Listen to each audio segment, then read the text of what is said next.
ध्यान से देखो इस स्थिति को। महाराज को जब भी श्राप मिल गया तो उनके मन में दो विषय उत्पन्न हो गए। एक, जो मैंने पाप कर्म किया था, किसी ऋषि तपोनिष्ठ महात्मा का मैंने परीक्षण किया, अब उसके लिए मैं पश्चाताप करता, उससे वो पाप कटित होता चाहे नहीं होता, लेकिन उस ऋषि कुमार ने मेरे ऊपर कृपा कर दी कि उन्होंने श्राप दे दिया, अभी अपने आप कटने का मार्ग बतला दिया।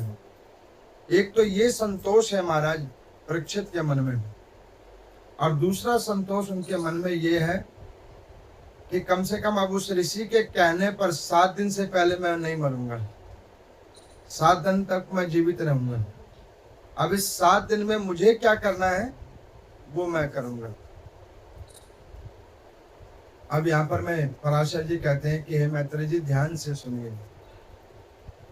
अब राजा परीक्षित को जैसे ये श्राप मिला तो वो गए और उन्होंने उन ब्राह्मण कुमार उस ऋषि कुमार के जाके चरणों में अपना सर रखा, कहने कि नाथ इतनी कृपा तो मेरे माता पिता ने भी मेरे ऊपर नहीं की थी जितनी कृपा आज आपने मेरे ऊपर किया है।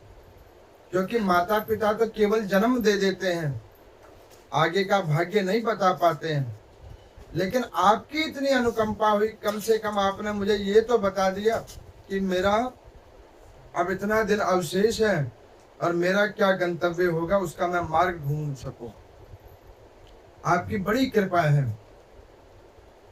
अब वो ये बात को सुनकर वो ऋषि कुमार ने कहा कि राजन समय बड़ा बलवान है, कभी कभी मुख पे सरस्वती जब वास करती है तो व्यक्ति के मुख पे वो वाणी आकर उसके भविष्य को वार्ता बतला जाती है। भाई तेरे साथ हुआ है, इसमें कोई घबराने के विषय नहीं है, लेकिन तुझे हम एक बात कहते हैं, अब तेरा निश्चितन कल्याण होगा। घबरा नहीं राजा, तेरा कल्याण होगा। अब ऐसा कहकर समीक ऋषि और उनके पुत्र वहां से चले। अब राजा ने क्या किया, हाल अपने पुत्रों को बुलवाया, जन्मेजय आदियों को बुलवाकर कहा कि पुत्रों इस राज्य का भार तुम संभालो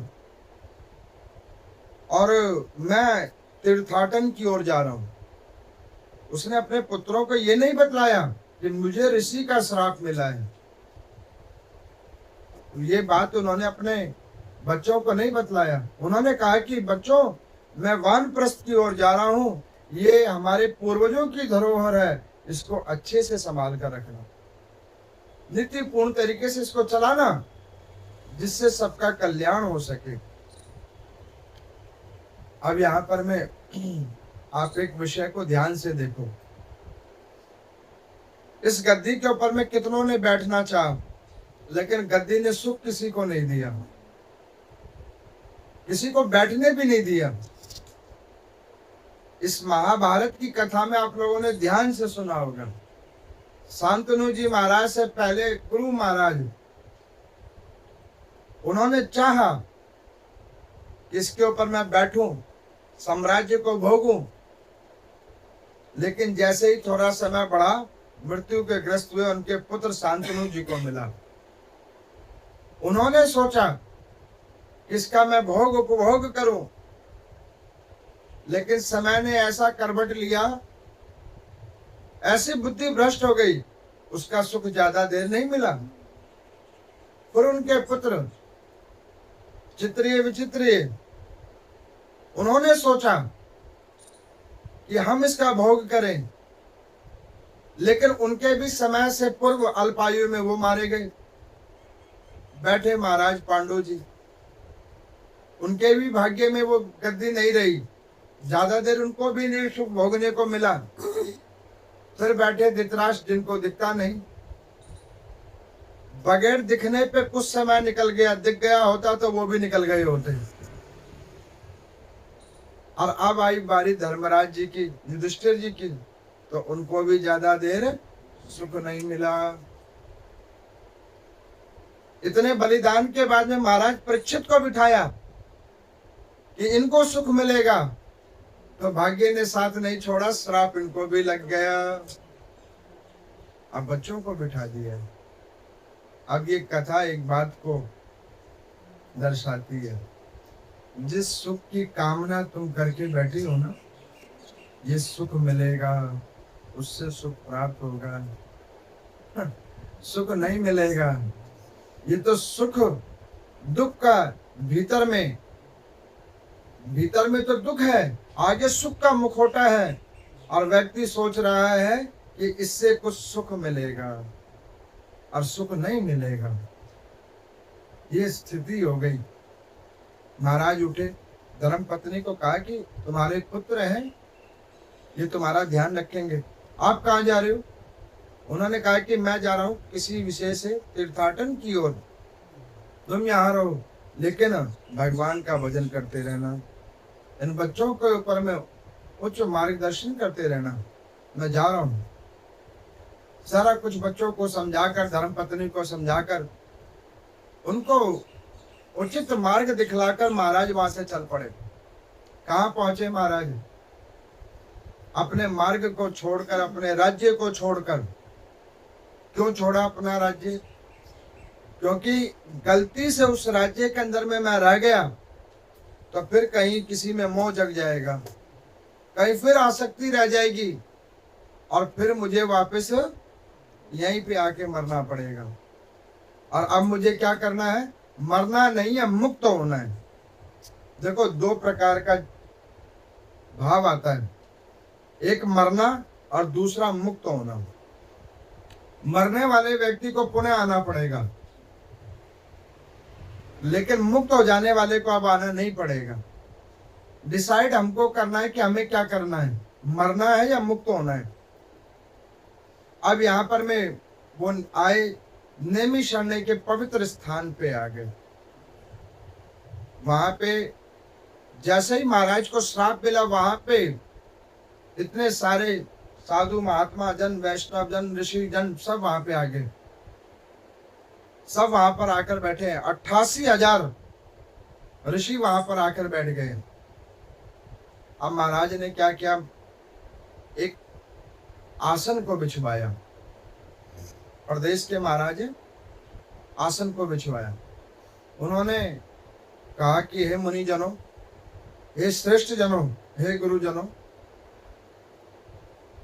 मेरा एक निवेदन है। उन्होंने कहा, क्या निवेदन है? उन्होंने कहा कि जो म्रियमाण व्यक्ति हो, जिसकी आयु महज 7 दिवस की हो, उस म्रियमाण व्यक्ति को क्या करना चाहिए? पहला प्रश्न, जिसकी आयु महज 7 दिवस की हो, म्रियमाण हो, ऐसे म्रियमाण व्यक्ति को क्या करना चाहिए? और ये बात सत्य है कि देखो, 7 ही दिवस सबके पास है। 8वां दिवस क्या किसी का आता है क्या? यही सप्तवार है, संडे टू सैटरडे। इसी के बीच में बंदे साफ हो जाएंगे, इससे अलग किसी का दिन नहीं आएगा। यही 12 माह होंगे, यही 24 घंटा होगा। इसमें से एक क्षण आपका भी होगा, एक क्षण हमारा भी होगा, एक दिन हमारा भी होगा। एक दिन में आए थे, एक माह में आए थे, एक समय, एक क्षण में हम पैदा हुए थे, और यही जब इसका विपरीत होगा तो इसी में एक चले जाएंगे। इसके अलावा किसी को 8वां दिवस नहीं मिलेगा। अब देखो, पराशर जी कहते हैं कि देखो मैत्रेय जी, ये जो राजा परीक्षित का प्रश्न है, ये प्रश्न एक उसका अपना नहीं है। इस मृत्यु लोक में उत्पन्न सारे जीवात्माओं का यही प्रश्न है कि भाई, जिसकी मृत्यु 7 दिवस में होने वाली हो, ऐसे म्रियमाण व्यक्ति को क्या करना चाहिए? है कि नहीं है? अब यहाँ पर मैं, किसी ने कहा कि राजन दान करो, किसी ने कहा तप करो, किसी ने व्रत कहा, किसी ने नाम संकीर्तन कहा, किसी ने कुछ कहा, जिसका जैसा भाव था। किसी ने कहा कूप आदियों का दान करो, किसी ने स्वर्ण का दान कहा, किसी ने कुछ कहा, किसी ने कुछ कहा, लेकिन महाराज को संतोषजनक उत्तर प्राप्त नहीं हुआ। अब देखो, उस ऋषियों के समूह के अंदर में इन पुराणों को लिखने वाले जो स्वयंभू नारायण है, वेद व्यास जी, वो भी वहीं पे हैं, वो भी वहीं पे हैं, लेकिन उनका भी अपना सामर्थ्य नहीं बैठा कि जाकर उस आसन के ऊपर में बैठ जाए। 18 पुराणों को लिखा है, लेकिन हिम्मत नहीं हुई कि जाकर खुद ही उसके ऊपर बैठ जाए, क्योंकि ये प्रश्न, इसका उत्तर सहज नहीं है। अब बड़ी देर विचार मंथन हुआ, लोगों के, उन ऋषियों के प्रश्नों के उत्तरों को सुन सुनकर राजा को जब संतोष नहीं हुआ, तो राजा उस शून्य सिंहासन की ओर देखकर सर नीचे कर रुदन करने लगे कि लगता है मेरी मुक्ति का कोई उपाय नहीं मिलेगा, मेरी मुक्ति का कोई उपाय नहीं हो पाएगा। अब वह ऐसे करके विचाराधीन हुए, इतने में ही तेज ठंडी ठंडी हवा चलने लगी, और उस ठंडी हवा के बीचों बीच एकदम से वहां पर में एक तरुण अवस्था के मुनि वहां प्रकट हुए, ऐसे पावन चरित्रों को धारण करके जो स्वयंभू नारायण के समान है, ऐसे सुखदेव भगवान वहां प्रकट हुए। बोले सुखदेव भगवान की जय। जिनका मुख तो सुख जैसा है, लेकिन शरीर मानवीय है। उनके मुख से वेदों का, मंत्रों का उच्चारण करते हुए नारायण नारायण नारायण करते हुए आकर प्रभु वहां प्रकट हो गए। ऐसे सुखदेव भगवान आए और आकर उस सिंहासन पर स्वयं बैठ गए। जैसे ही उस सिंहासन पे वो बैठ गए भगवान सुखदेव, सब लोगों ने अचंभा कर लिया कि इन्होंने अभी कोई प्रश्न सुना नहीं है और इन्होंने अभी कोई बात को जाना नहीं है, और ये स्वयं आकर उस आसन पे बैठ गए। कोई किसी विषय को कह रहा है, कोई किसी विषय को कह रहा है, लेकिन सुखदेव भगवान आसन पर बैठ गए। उस ऋषियों के समूह में सबसे कम छोटे वाले आयु सुखदेव भगवान उस आसन पर जाकर बैठ गए। उसमें ऐसे ऐसे ऋषि बैठे हुए हैं जो सतयुग से लेकर द्वापर युग तक आ गए हैं, लेकिन वो उस आसन पे नहीं बैठे। सुखदेव भगवान जाकर बैठ गए। ज्ञान आयु के अधीन नहीं है। ज्ञान जो है ना, आयु के अधीन नहीं है। भजन आयु के अधीन नहीं है। सत्कर्म आयु के अधीन नहीं है। ये जब हमारे अंदर में जागृति हो जाए तभी हो सकता है। इसी लेके कहा जाता है कि गुरु की कोई आयु नहीं होती, गुरु की कोई अवस्था नहीं होती, गुरु का ज्ञान होता है, जिस ज्ञान को ग्रहण करने के बाद जीवात्मा का कल्याण होता है। इसी लेके गुरु जो होते हैं ना, वो आयुओं के अधीन नहीं होते कि भाई जिसकी बड़ी बड़ी जटाएं हैं, बड़ी बड़ी दाढ़ी है, वृक्क हो गया है, 80-90 साल का हो गया, वही गुरु होगा ना। गुरु ज्ञान, जो उसका ज्ञान है, ज्ञान का जो स्वरूप है, वही वास्तविक गुरु है। अब यहाँ पर मैं सुखदेव जी उस आसन पे बैठ गए। मैत्रेय जी पूछते हैं कि एक पराशर जी, अब कृपा करके आप हमें सुखदेव जी का परिचय दीजिए। ये कौन है? सुखदेव जी कौन है? तो उन्होंने कहा कि अब ध्यान से सुनो, सुखदेव जी कौन है, इनके पावन चरित्र को सुनो। एक बार भगवान भूत भावन शंकर मां पार्वती के साथ एकांतवास में बैठे हुए। भगवती ने देखा भगवान शंकर के मुख को, बार बार देखकर अवलोकन किया। अवलोकन करने के बाद उन्होंने क्या देखा कि भगवान शंकर के गले में मुंडमाला लटकी हुई है, और वो मुंडमाला भी पुरुष की नहीं, किसी नारी की लटकी हुई है, उसमें कई मुंड लटके हुए हैं। अब उसको देखकर भगवती ने भगवान को पूछा कि हे प्रभु, हम आपको कुछ आग्रह करें? तो उन्होंने कहा, कहो क्या कहना चाहते हो? ये आपका जो दिव्य श्रृंगार है, उस श्रृंगार के अंदर में भस्म तो ठीक है, आदि आदि गणों को जो आपने स्थान दिया वो तो ठीक है, लेकिन ये मुंड माला किसकी है जिसमें पुरुषों का नहीं, नारियों के मुंड लगे हुए हैं? ये कौन है? भगवान शंकर इस बात को सुनकर कुछ मौन हो गए। अब वो सोचने लगे कि मैं बताऊं तो बताऊं कैसे। अब देखो, प्रेम को प्रकट करने के तरीका ये थोड़ी ना कि जो कोई बंदा कहता हो कि मैं तुमसे बहुत प्यार करता हूं, वो किसी जगह पे टैटू बनवा ले या किसी को वैसे प्रदर्शित करते रहे कि मैं उससे प्रेम करता हूं, मैं उससे प्रेम करता हूं। नहीं, प्रेम करने वाला व्यक्ति अगर मौन बैठा हुआ है तो इसका अभिप्राय वो तुमसे बहुत ज्यादा प्यार करता है, इसीलिए कि वो किसी कारणों से मौन बैठा हुआ है। प्रेम में शांति आ जाती है, उछाल नहीं होता।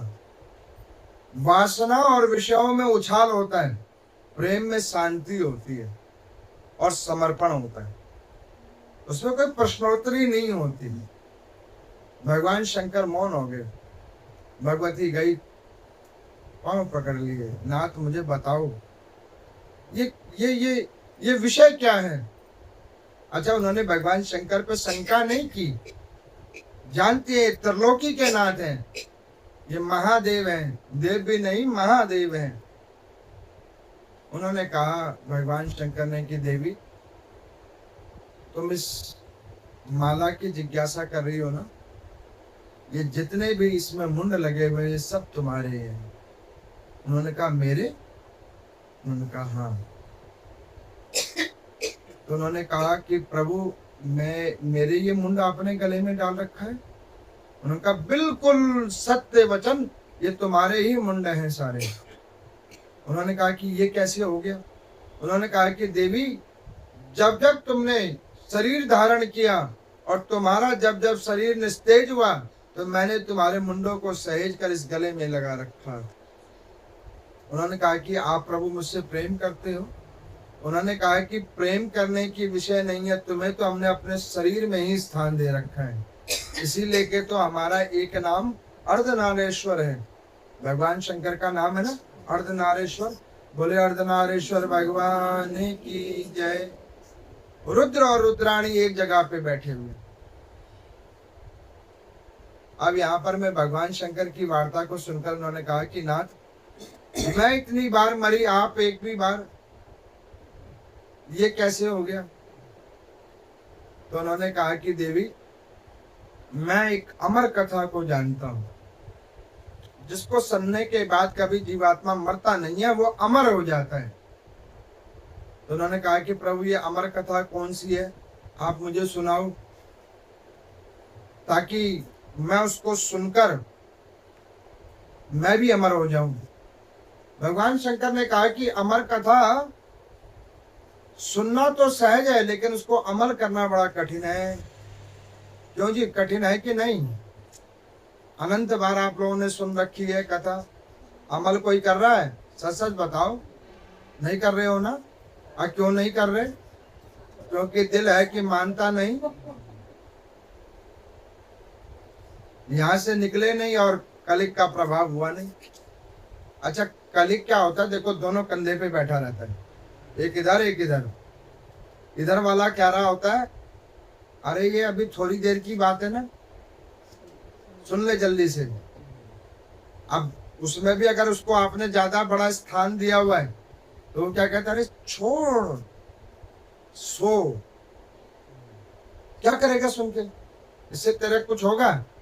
ये कथा तुझे भी तो पता है, लेकिन शास्त्रों में लिखा हुआ है, जिस प्रकार अन्न शरीर को सुरक्षित रखने के लिए पुनः पुनः पुनः पुनः खाया जाता है, ऐसे ही आध्यात्मिक शरीर को ऊर्जावान करने के लिए पुनः पुनः नाम संकीर्तन, पुनः पुनः इन कथाओं का श्रवण तब व्रत आदियों को करना चाहिए, ताकि उसको ऊर्जा मिलती रहे और वो कलिक का प्रभाव तुम पे कम पड़े। भगवान शंकर ने कहा कि देवी ठीक है, मैं तुम्हें उस कथा को सुनाता हूं जिससे तुम्हें बार बार मरना नहीं पड़ेगा। भगवान शंकर उठे, चारों ओर कैलाश पर्वत पे देखा, हुंकार दी, जो जीव जंतु भी थे सब गायब हो गए।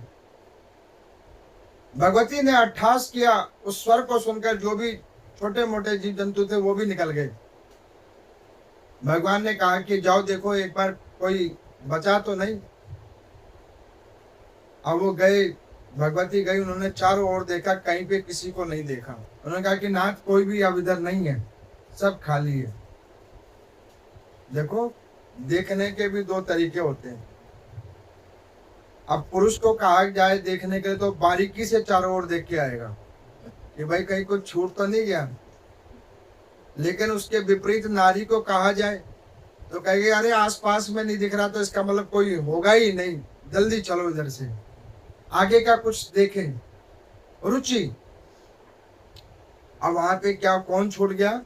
एक घोंसले के अंदर में एक सुख का अंडा वहां छूट गया। अब भगवती ने सोचा कि भाई इधर तो कोई वैसा जीव तो है नहीं, इसका पता नहीं, आ गई अंदर में। भगवान शंकर ने भगवती को अमर कथा कहना प्रारंभ किया। श्रीमद् भागवत महापुराण की कथा भगवान भूत भावन शंकर ने कहना प्रारंभ किया।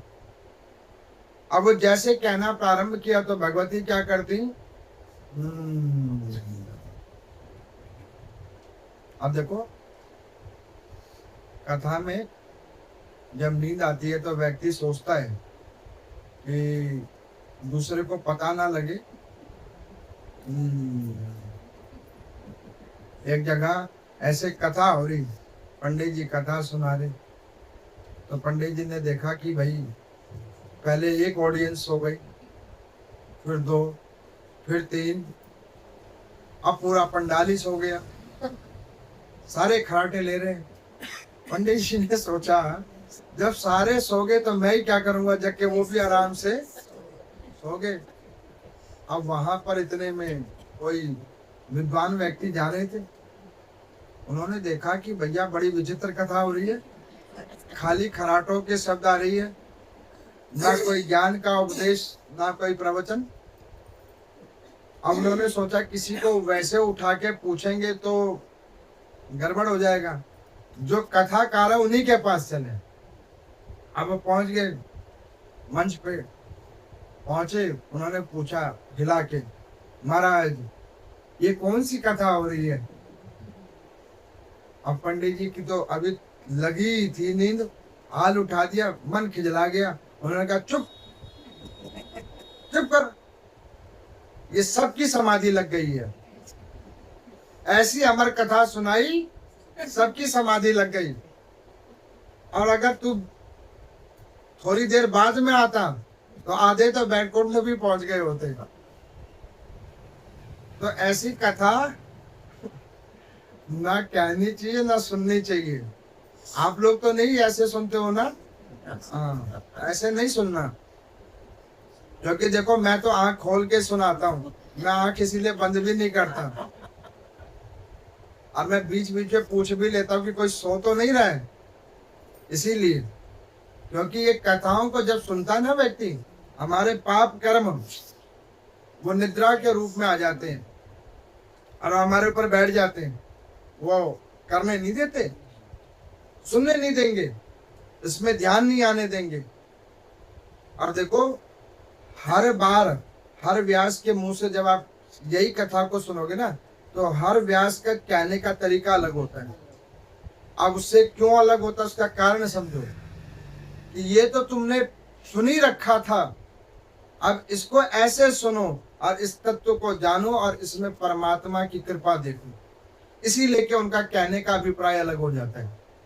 अब जैसे हर महिला खाना बनाए लेकिन सबका टेस्ट अलग हो जाता है, हर हाथ का टेस्ट अलग हो जाता है, उसी प्रकार ज्ञान तो एक ही है, लेकिन वक्ता के मुख से जब वो होता है तो उसमें थोड़ा परिवर्तन आ जाता है, उस स्थान पे सुनने वाले श्रोता के अनुसार और भगवान जो कहलवाना चाह रहे होते हैं उसके अनुसार।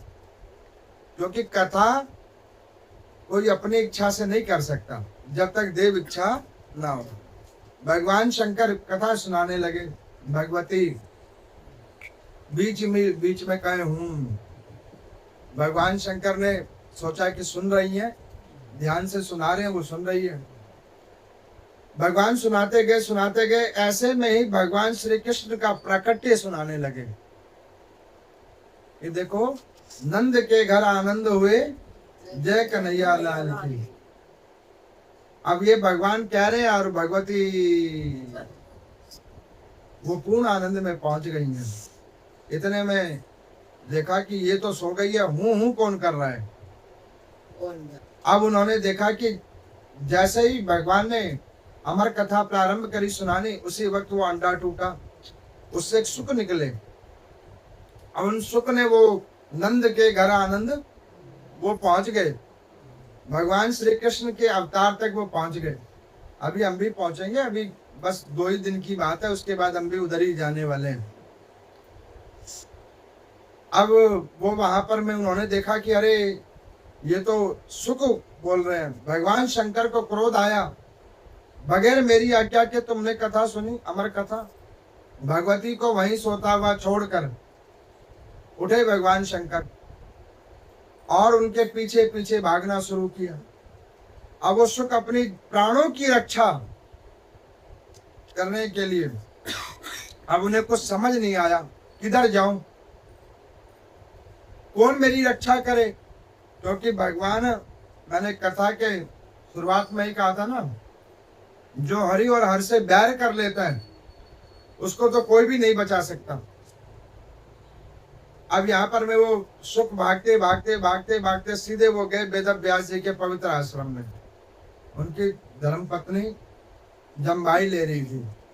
अच्छा देखो, जम्भाई लेने का तरीका है, हम लोग कैसे करते, सीधे ही मुंह खोल लेते हैं। खोलते हैं कि नहीं खोलते हैं? और कैसे लेना चाहिए? हाथ रख के। ये इसका वास्तविक तरीका है। हाथ क्यों रखना चाहिए उसका सुनो। एक, वायु के अंदर में भ्रमण करने वाले कोई जीव आपके मुख में ना चले जाए, पहला कारण। दूसरा, अगर आपके आसपास में कोई और व्यक्ति है तो आपके मुख से कोई थूक आदि उनके ऊपर ना पड़ जाए, ये भी एक अपमान है। अब यहाँ पर वो जम्भाई ले रही थी, उनकी धर्म पत्नी, वो उनके मुख के द्वारा उनके गर्भ में बैठ गए। अब भगवान शंकर जैसे ही त्रिशूल लेके आए, उन्होंने कहा कि बेटा व्यास जी एक काम करो, ये जल्दी से सुख मुझे दे दो। उन्होंने कहा कि नाथ आपके चरण पकड़ लिए मैंने, अब मैं इसको लाके कैसे दूं, वो तो मेरी पत्नी के गर्भ में पहुंच गए हैं, आप क्षमा कर दो। आप त्रिलोकी के नाथ हो, आप क्षमा कर दो। मैं आपको आश्वासन देता हूं कि ये मेरी संतान जब उत्पन्न होगी तो वो इसका कभी दुरुपयोग नहीं करेगी, इसका सदुपयोग करते हुए जनमानस का कल्याण करेगी। भगवान को संतोष हुआ उनके वचन को सुनकर। अब वो ऊपर में आए, कैलाश पर्वत पर आए, भगवती को सोता हुआ देखकर उन्होंने क्या किया, जटाओं से गंगा को उत्पन्न किया और उसी वक्त वो धारा भगवती के ऊपर पड़ी। और जब भी पड़ी भगवती हाल उठी। उन्होंने कहा कि नाथ कथा बहुत अच्छी थी, आनंद आ गया। भगवान ने कहा खाक आनंद आया तेरे को, तू तो सो गई, जिसको आनंद मिलना था वो मिल गया और तू वापस यहीं रह गई। तो भाई देखो, इधर तो मैं पानी तो नहीं डालूंगा, आप लोग स्वयं जग के आनंद लो। अब यहाँ पर मैं वेद व्यास जी की धर्म पत्नी के गर्भ के अंदर में वो सुख रूपी सुखदेव भगवान जाकर प्रवेश कर गए। 12 वर्ष तक वो गर्भ के अंदर में रहे, बाहर ही ना निकले। उससे पीड़ा हो। तो वेद व्यास जी ने उनको पूछा कि क्या बात है, आप बाहर क्यों नहीं आ रहे हो? उन्होंने कहा कि आप मुझे वचन दो। तो उन्होंने कहा किस प्रकार का वचन? कि मैं जन्म लेते के साथ तुम लोगों के पास नहीं रुकूंगा। उन्होंने कहा वो क्यों? उन्होंने कहा कि मैं माया और मोह और आसक्तियों से दूर रहना चाहता हूं, मेरे ऊपर माया का प्रभाव ना पड़े। तो उन्होंने कहा कि प्रभु आप जैसा कहो वैसे मैं करूंगा। अब भगवान शंकर के मुख से किसी ने भागवत सुनी हो तो उसके पास में कोई भी ज्ञान की कमी तो नहीं है। जो त्रिलोकी की नाथी सुनाते हो तो उसके पास में किस चीज की कमी हो? उन्होंने कहा कि अगर आप मुझे वचन दो तो मैं इससे बाहर निकलूं। तो वेद व्यास जी कहने लगे देखो हमने वचन दिया। उन्होंने कहा कि तुम्हारे वचन की कोई गारंटी नहीं, माता पिता हो, किसी मोह जाल में मुझे फंसा लोगे। तो उन्होंने कहा कि अच्छा ठीक है, हम भगवान को बीच में ले आते हैं। भगवान श्री कृष्ण जी को बुलाया गया बीच में, उनको उनके द्वारा कहलवाया गया। भगवान ने कहा कि हम इन वेद व्यास जी के कहने पर हम वचन देते हैं कि ये तुम्हें रोकेंगे नहीं, इस संसार का माया मोह तुम्हें स्पर्श नहीं करेगा, अब तुम निकल जाओ। भगवान ने जैसे ही आश्वासन दिया उसी वक्त सुखदेव जी महाराज प्रकट हो गए। बोले सुखदेव जी महाराज की जय। वो प्रकट हो गए। प्रकट होते के साथ वेद व्यास जी और उनकी धर्मपत्नी ने उनको प्रणाम किया। अब देखो वो पहले ऐसे संतान थे जिनके माता पिता ही ने हाथ जोड़कर उन्हें प्रणाम किया। अब बताओ प्रणाम उस शरीर को किया या उनके अंदर में वास वो ज्ञान तत्व को किया? ज्ञान तत्व को। अब बताओ वहां पे वो शरीर तो उनकी संतान ही है, छोटी आयु है, लेकिन उन्होंने प्रणाम किसको किया? ज्ञान तत्व को। और मैं भी आपको कहता हूं आयु ज्ञान के अधीन नहीं है, ज्ञान को प्रणाम करना चाहिए। अब यहाँ पर मैं सुखदेव भगवान तो उनकी माता ने कहा कि पुत्र 2 क्षण के लिए रुको। उन्होंने कहा कि आपने वचन दिया है, मैं 1 क्षण नहीं रुकूंगा, हम क्या करें? तो उन्होंने कहा ओम नमो भगवते वासुदेवाय, इसका निरंतर जाप करो। और वेदों मंत्रों का उच्चारण करते हुए सुखदेव भगवान वहां से अंतर ध्यान हो। अब वो आज उस गद्दी पर आकर बैठ गए हैं, अनायास प्रकट होकर बैठ गए हैं। सब लोगों ने उठकर उन्हें प्रणाम किया। वेद व्यास जी को हाथ जोड़कर सुखदेव भगवान ने प्रणाम किया, बैठ गए आसन पे। आसन पर ज्यों ही बैठे उसी वक्त राजा परीक्षित समझ गए ये कोई साधारण नहीं है। और मैं भी आपको बता रहा हूं ये जो कथाएं हो रही है कोई साधारण नहीं है। तुम्हारे ऊपर कोई कृपा हुई है जब ये हुई है, नहीं तो ये साधारण थोड़ी है, ना कहना और ना सुनना। अब उन्होंने एक भी बार मन में ये विषय नहीं किया कि देखो मेरी खुद की आयु इतनी बड़ी है और ये छोटी आयु वाले आकर बैठ गए, इनसे मैं पूछूं क्या करूं। यहाँ पे और भी इतने सारे महात्मा बैठे थे। वो गए और उन्होंने जाकर हाल उनके पाँव को धुलवाया। पाँव को धुलाने के बाद उनको टीका पुष्पमाल पहनाने के बाद निवेदन किया कि प्रभु आप मेरे ऊपर कृपा करो। उन्होंने कहा कि हम तो कोई विषय ही नहीं जानते, तुम पे कौन सी कृपा करेंगे। उन्होंने कहा कि प्रभु एक म्रियमाण व्यक्ति जिसके 7 दिवस की आयु बची हो उसको क्या करना चाहिए? अब इस विषय को जब सुना सुखदेव भगवान तो उन्होंने कहा क्यों ये विषय तुमको पता नहीं? तुम्हारी इतनी उम्र हो गई है, पांडवों के कुल के अंदर में तुम आए हो, तुम्हें पता नहीं क्या करना चाहिए?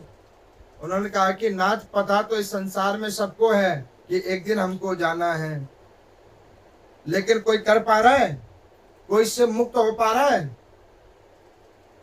इस माया के जाल से निकल नहीं पा रहा, मोह आसक्ति के जाल से निकल नहीं पा रहा।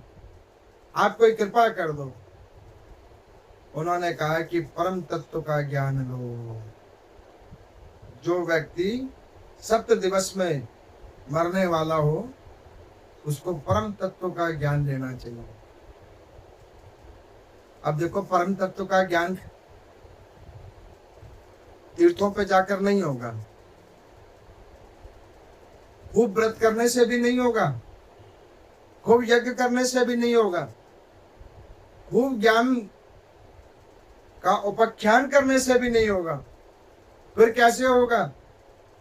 इन कथामृतों को सुनने से होगा, उसके ऊपर चिंतन करने से होगा, और फिर भगवान में ध्यान लगाने से होगा। आया समझ में? इसीलिए के जिसकी आयु 7 दिवस हो उसको क्या करना चाहिए? भगवान के परम तत्वों का ज्ञान को चिंतन करना, ऐसे कथाओं को सुनना। अब इसको सुनते के साथ ही उनके मन में संतोष आ गया, तो उन्होंने दूसरा प्रश्न किया कि प्रभु ये परम तत्व क्या है? तो यहां पर में सुखदेव भगवान कहते हैं परम तत्व पूर्ण ब्रह्म परमात्मा है। तो उन्होंने कहा इसको मैं कैसे जानूं? तीसरा प्रश्न, इसको मैं कैसे जानूं कि पूर्ण ब्रह्म परमात्मा कौन है? इसको मैं कैसे जानूं? तो उन्होंने कहा इन पुराणों की कथा को सुनने से जानो, भगवान के नाम संकीर्तन करने से जानो। अब जब ये कह दिया तो यहाँ पर वो प्रश्नोचित होकर कहने लगा कि नाथ अब आप मुझे परम तत्व का ज्ञान दीजिए, पूर्ण ब्रह्म का ज्ञान दीजिए। तो यहाँ पर मैं सुखदेव भगवान अध्याय संख्या 25 के अंदर में बतला रहे हैं। देखो राजन, पूर्ण ब्रह्म और पूर्ण तत्व केवल और केवल एक श्रीमन नारायण भगवान है, जो अजन्मे हैं, जिनका जन्म नहीं हुआ है, अजन्मे हैं, और जो इस संसार में पूर्ण रूप से व्याप्त हैं।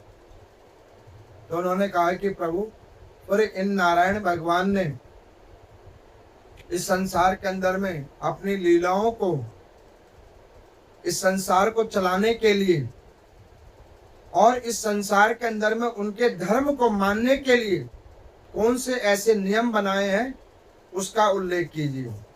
तो उन्होंने बताया पहला नियम, धर्म के अंदर में रहना, धर्म को मानना, धर्म के अंदर में रहना पहला नियम है भगवान का इस संसार के अंदर में जीवात्माओं के लिए, कि धर्म की बात मानो, धर्म का सम्मान करो और धर्म के अंदर रहो। ये पहला नियम है। दूसरा नियम, सबसे प्रेम करो। दूसरा नियम है सबसे प्रेम करो, क्योंकि मैं तो कई बार कथाओं में कहता हूं नर में है नारायण, हर जीव के अंदर में है नारायण। तीसरा, समर्पण और त्याग आना चाहिए। ये भगवान का बनाया हुआ नियम है जो हर जीव के अंदर में होना चाहिए। और चौथा नियम, संतोष परम धन, ये हर जीव के अंदर में होना चाहिए। तो उन्होंने कहा कि प्रभु संतोष किस चीजों में होना चाहिए? उन्होंने कहा संसार के प्रति संतोष होना चाहिए, भौतिक संसाधनों के प्रति संतोष होना चाहिए। केवल भजन नाम संकीर्तन में संतोष नहीं होना चाहिए, वो जितना अत्यधिक कर सकते हो उतना करना चाहिए। तो उन्होंने कहा कि प्रभु अब भगवान ने कौन कौन से अवतार लिए, कृपा करके आप उसको सुनाइए। तो यहाँ पर मैं वो कहने लगे कि ध्यान से सुनो। भगवान का सबसे पहला अवतार हुआ वराह अवतार, जिसकी कथा हमने पूर्व आपको सुना दी है। ध्यान है कि नहीं है? कि कहीं भूल तो नहीं गए? अरे हूँ हाँ कुछ तो करो, याद है ना? उसके बाद भगवान ने वराह अवतार लिया।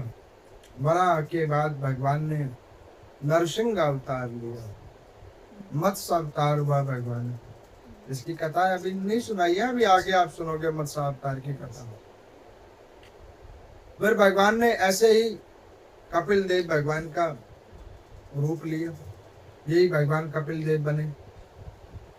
यही भगवान अभी कल की कथा में वामन का भी रूप लेंगे, यही भगवान राम कृष्ण बने। यही भगवान वेद व्यास बन गए, परशुराम बन गए, यही भगवान। यही भगवान की कला अवतार में महाराज पृथु आ गए। यही भगवान का एक ज्ञान अवतार हुआ दत्तात्रेय, जो अनुसुईया जी के गर्भ से त्रिदेवता एक जगह हो गए। इन्हीं भगवान के, ये भगवान के अवतार हैं। तो उन्होंने कहा कि प्रभु इन अवतारों के पीछे भगवान इस संसार को क्या ज्ञान देना चाह रहे हैं। उन्होंने कहा कि इन अवतारों को सुनने के बाद भगवान के श्री चरणों में प्रीति एक जीवात्मा की बढ़े, इसलिए भगवान अवतार लेते हैं। अब मैंने आपको एक दिन बताया था ना कि भगवान अवतार क्यों लेते हैं। भगवान अवतार लेते हैं भक्तों के ऊपर कृपा करने के लिए,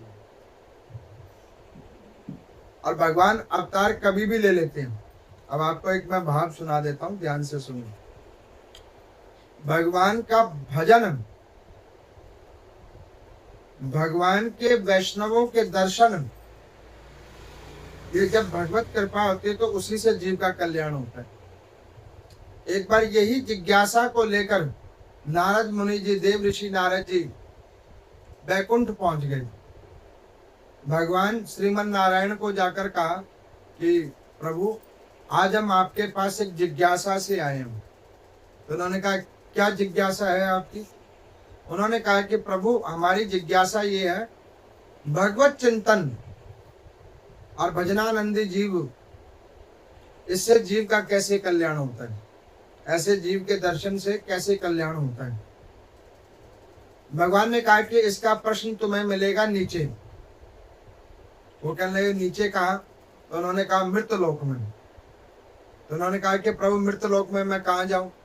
तो उन्होंने, भगवान ने बताया कि देखो पृथ्वी के उत्तर कोने के ऊपर में एक जंगल है, और उस जंगल के अंदर में हरिग्रीव नाम का एक जीव है, और उस जीव के पास जाओ, वो तुम्हें उत्तर दे देगा। अब वो नारद जी नारायण नारायण कहते हुए आगे बताए हुए परफेक्ट लोकेशन पे पहुंच गए। अब वो हरिग्रीव नाम वाले जीव को ढूंढ रहे हैं। ढूंढते ढूंढते जब पता लगा कि इस नाम का जो जीव है वो है गिरगिट।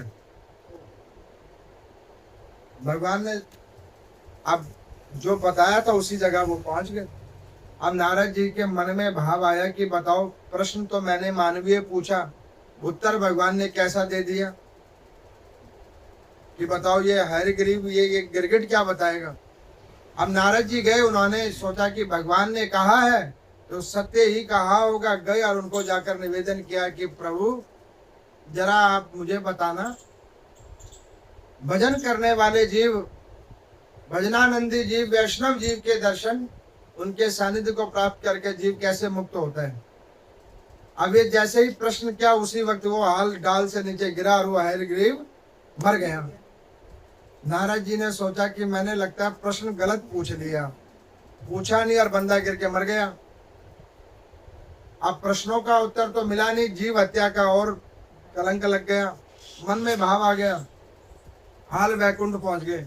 उन्होंने कहा कि प्रभु आपने ये क्या कर दिया, देखो मैंने तो एक प्रश्न ही तो पूछा था, मुझसे कोई अपराध तो नहीं हो गया। उन्होंने कहा कि नहीं नहीं, अपराध नहीं हुआ है, उसकी आयु ही उतनी होगी।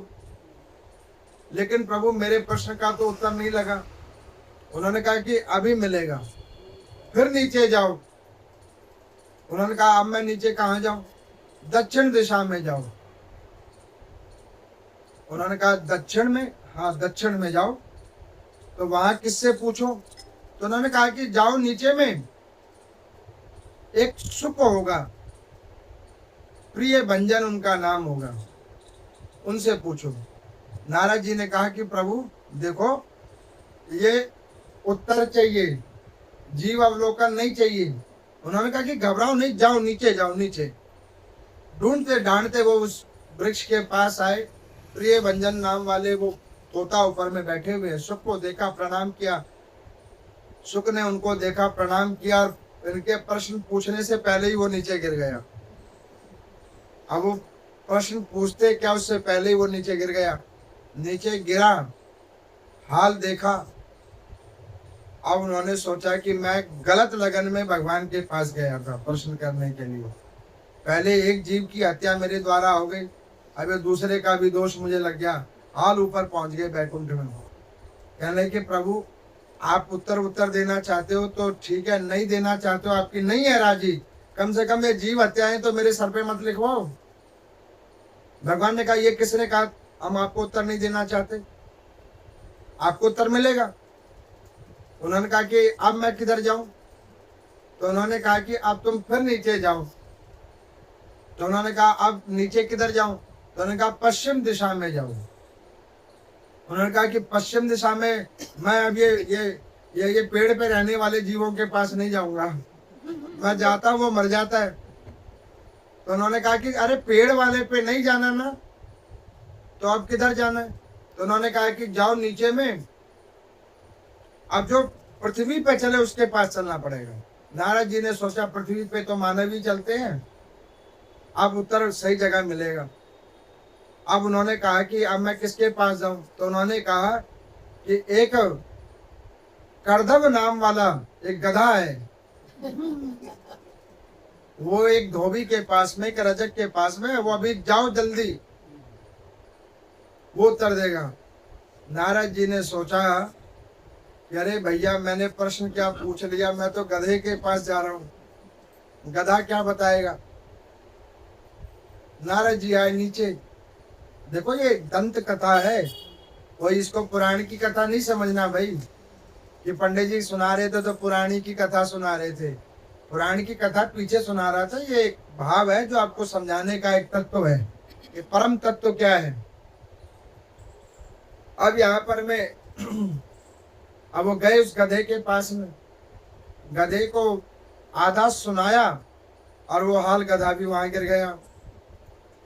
नारद जी ने सोचा कि अब मैं बैकुंठ नहीं जाऊंगा, मेरा प्रश्न यहीं पे खत्म, मैं जाऊंगा बेमतलब में जो है सो फिर कोई जीव की हत्या होगी वो मेरे सर रखी जाएगी। मेरे प्रश्न के पीछे 3 की मौत हो गई, ऐसे में बार बार जा आके क्या करूंगा।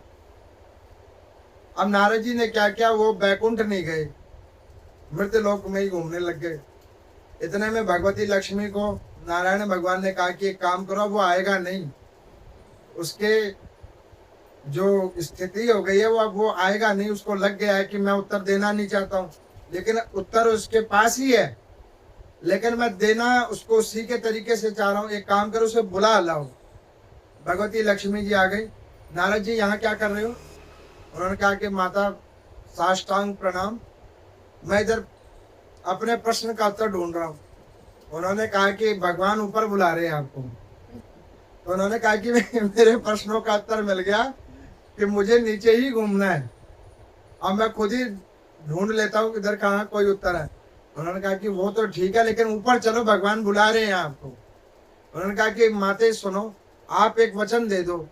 उन्होंने कहा क्या वचन? कि आप मेरी जगह पे उनको निवेदन कर दो कि भाई उत्तर देना है तो दे दो, नहीं तो ये जीव हत्या मेरे सर मत लिखवाओ। उन्होंने कहा कि अरे नारद जी आपको कोई जीव हत्या नहीं लगी, भगवान कह रहे हैं ना, आप चलो ऊपर चलो। बेला फुसलाकर जैसे तैसे नारद जी को ऊपर लेके आए। नारद जी ने भगवान को प्रणाम किया।